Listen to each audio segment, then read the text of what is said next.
Hello, vaping community. I have been relentlessly researching some of this information I'm about to share with you because I think it's extremely important for us to understand, and whether or not it will help us out at all with possibly um, ridding ourselves of this poisonous FDA regulations.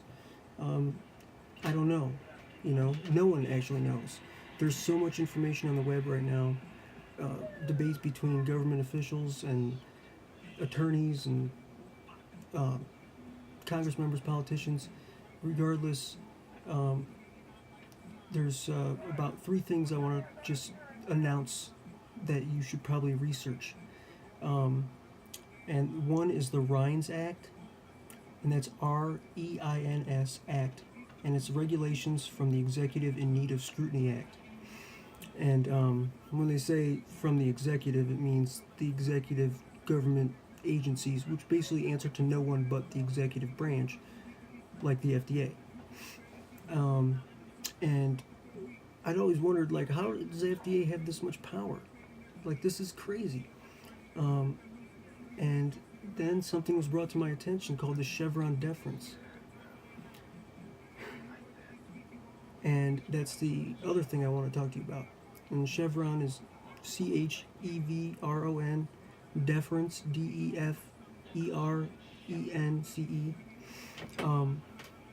And basically, what Chevron Deference is,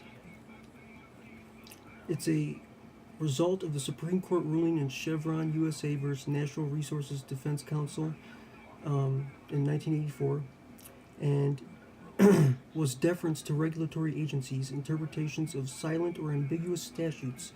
This ruling effectively allowed bureaucrats to create law without the consent of Congress. Section 202 ends the Chevron deference and requires federal courts to conduct a new and full review of all interpretations of constitutional and statutory law made by a regulatory agency. And Section 202 is the third thing I want to talk to you about, which is the Regulatory Accountability Act.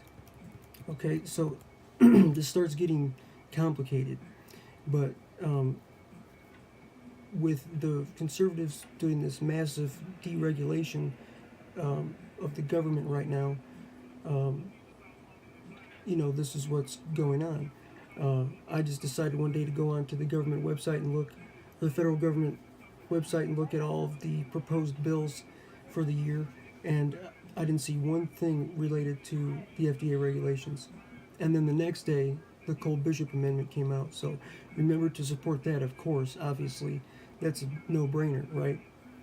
But at the same time, I've spoken with three separate attorneys. I've spoken with lobbyists from the Vapor Technology Association about this. And I'm getting mixed opinions and insights about this on whether or not it will help us, the vaping community, help, small businesses still flourish like they should be. But then there's others who think, it will, it could help us, it might. But let me just read to you some of the things that I found through my research. And just so you know, the REINS Act, the Regulations from the Executive in Need of Scrutiny Act, will require congressional approval and the president's signature for all major rules issued by federal agencies. And a major rule issued by a federal agency is the deeming rule, right? Okay. So, from the Chevron deference, okay, from 1984, federal agencies currently have the power to make major rules, the deeming rule, ones that have an economic impact of 100 million or more without the oversight of Congress or the signature of the president. The REINS Act would put in place meaningful checks on agency overreach by requiring congressional approval and the president's signature for major rules. Okay, we pretty much just discussed that. But let's get into the Regulatory Accountability Act, because this one is huge. this basically compiles like 6 different um, legislative measures in one. Okay, so the Regulatory Accountability Act, H.R. 5, introduced by House Judiciary Committee Chairman Bob Goodlatte, whatever, Republican from Virginia. The legislation seeks to reform the regulatory process, making it more transparent for the American people and more accountable to Congress. It also includes language to reverse this Chevron deference, which has been used by regulatory agencies to enact law without judicial review, which is pretty messed up since Congress is supposed to be doing that. And this has been going on since 1984. I believe that was under Reagan.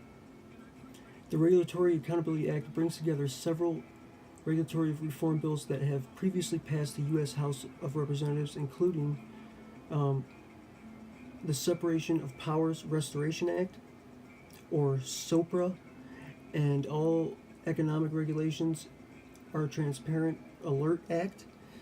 So let's discuss this a little further.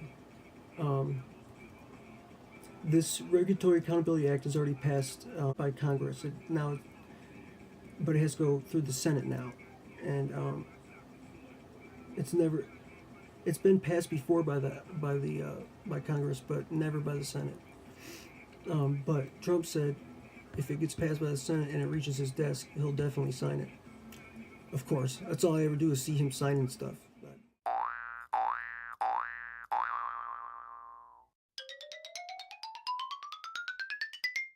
anyways, so here's what's all involved in the Regulatory Accountability Act. It would require agencies to use less costly regulations rather than more costly regulations to achieve a given objective. Now, the Separation of Powers Restoration Act would enable the judiciary to end judicial deference to bureaucrats. Okay? And deference is basically just like a word for like submitting. It's often studied by sociologists, psychologists, and political scientists. And for those of you who don't know, my name is Tony Adamanelli.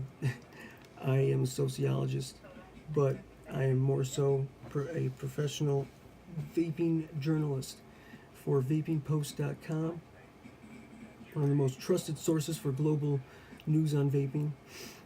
Great website. Then also Vape News Magazine, which they were the first to publish my work, so I kind of got a soft spot for them.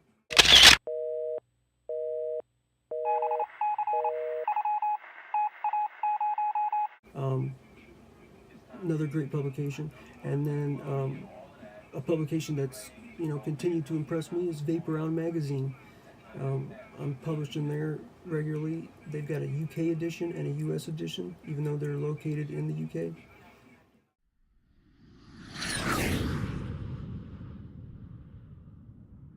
So I've got a master's degree in sociology, so I am a sociologist. I used to teach sociology in college, but vaping changed my life. So this is why I'm involved with this stuff. So another portion of that Regulatory Accountability Act that is kind of crucial that I want to mention, and that is the Small Business Regulatory Flexibility Improvements Act, which would require agencies to explain how their actions affect small business owners, employees, and customers. Now, I mean, that's just, right there, it's almost like this was written for the vaping regulations. The Regulatory Accountability Act also incorporates the language of the Small Business Regulatory Flexibility Improvements Act, which requires regulatory agencies to account for the direct and indirect impact of rules on small businesses. It requires Section 307 also requires regulatory agencies to conduct a review of existing rules. So people think, I was speculative thinking that, okay, these vaping regulations have already been passed, so this stuff might not even affect it. But it says, conduct a review of existing rules to determine their impact on small businesses, submit reports to Congress on the results of that review, and shall amend or rescind the rule to minimize any adverse significant economic impact on a substantial number of small businesses. I mean, I don't know how you are interpreting this, but I mean, that seems pretty promising right there. However, there are some concerns about this act. Um,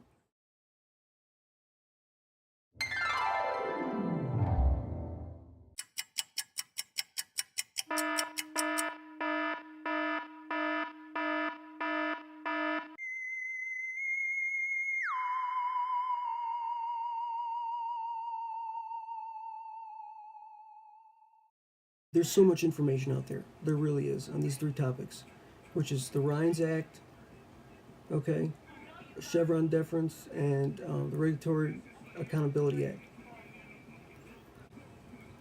I'm basically just giving you this information so you understand why the regulations are the way they are, and that there might be some hope through this, as well as Cole Bishop. I don't know. I'm not an attorney. I'm not a government official. I just research and write.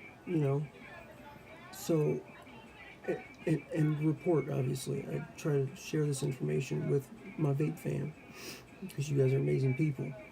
So, so many are giving their opinions and input and insight into how all of this is translated and what it would mean for the country.